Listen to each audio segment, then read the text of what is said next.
Hello students, today we will do ratio.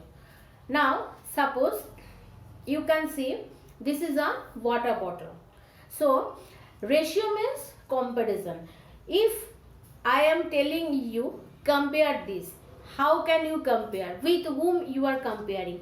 Now suppose I have another bottle. Now we can compare these two's length. Now this is small and this is big in length.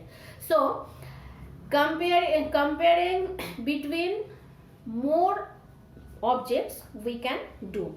So if we are measuring the lengths, so these lengths can we compare. But if I am telling you now compare its color with another, but we have no color, because these two are same in color, so we cannot compare its color. And suppose I am telling you now you compare its color with its length, can you compare? No, because the color and length, these two are not same unit. So when we are comparing anything, must they have the same units. Now between these two, this is the longest.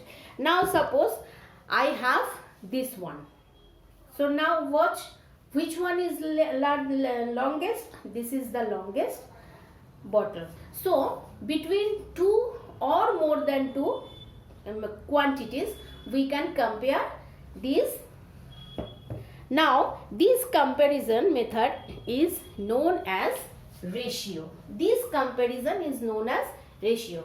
Now suppose you have ₹5 and your brother has ₹10. Both you have the same unit, same thing, money. So we can say that you have half of him or he has double of you.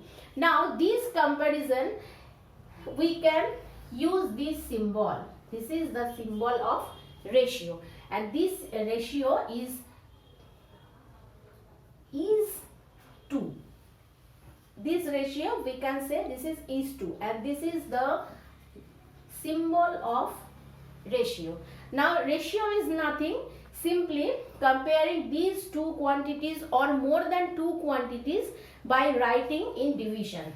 This can be written as 5/10.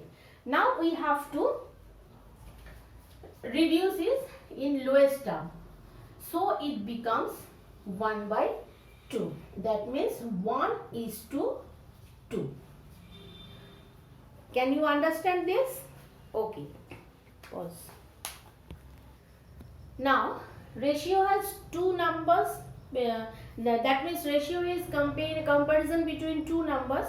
So the first number is known as antecedent and second one is known as consequent. Now 2:5, this is the ratio. So here 2 is the first number, this is antecedent, and 5 is the second number, this is consequent. These number in ratio called as terms. Now classifications of ratio. There are three types of ratio. First is ratio of greater inequality, when antecedent is greater than consequent. 5:2. Here antecedent is 5 and consequent is 2. So here 5 greater than 2. So this is the ratio of greater inequality. Now second is ratio of less inequality, when antecedent is less than consequent. 2:5. Now here antecedent is 2 and consequent is 5. 2 less than 5. So this is ratio of less inequality. Now third is ratio of equality, when antecedent and consequents are equal. Suppose 5:5. Here both 5 is equal to 5. So this is the ratio of equality. Stop. Another type, inverse proportion. What is inverse proportion? When antecedent and consequent of a given ratio are interchanged. Suppose we have 3:7.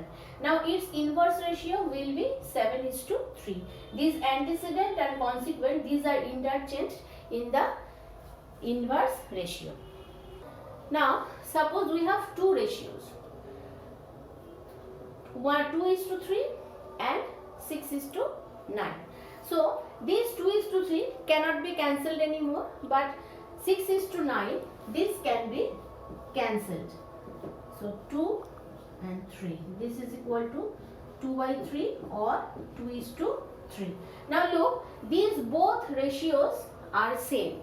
After cancellation we get this is 2 is to 3, and already we have the previous ratio 2 is to 3. So these two ratios are equal. When two ratios are equal, then they are called proportion.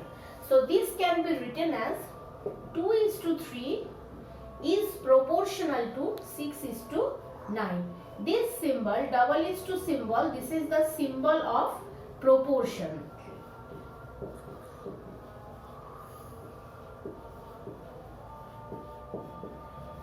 This is the symbol of proportion.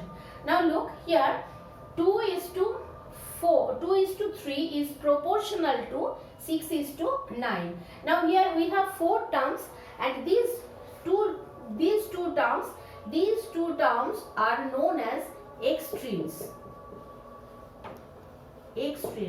And in these middle terms, that means 3 and 6, these are called means.